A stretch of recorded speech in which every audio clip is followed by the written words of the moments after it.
Nearly everyone remembers Mr. Rogers' Neighborhood. It's a beautiful day in this. But not everyone knows that this cardigan-clad king of children's TV, Fred Rogers, was actually a pioneer who challenged racial stereotypes in media. Enter Francois Clemens. Francois Scarborough Clemens. And his role as Officer Clemens made him one of the first recurring black characters on a children's TV show.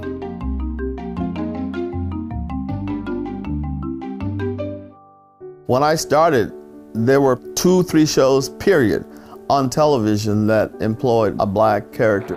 Francois grew up during the Civil Rights Movement and times of great racial tension in the U.S. So when Fred asked me to be a police officer, Fred, are you sure? Do you know what policemen represent in the community where I was raised? And then he started talking about children needing helpers and the positive influence that I could have for young children. My heart opened as I listened to him. He accepted the role, not knowing he would end up playing Officer Clemens for 30 years. And one of his most memorable scenes is also one of his favorites. There are many ways to say I love you. It's a very big deal for me to be putting my feet in the water with Fred. During a time of segregation, the symbolism wasn't lost on Francois.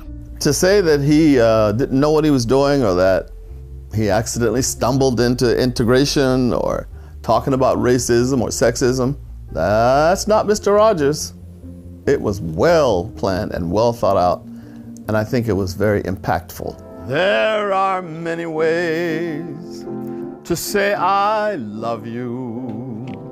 That impact was felt by many, but for Francois, it was personal.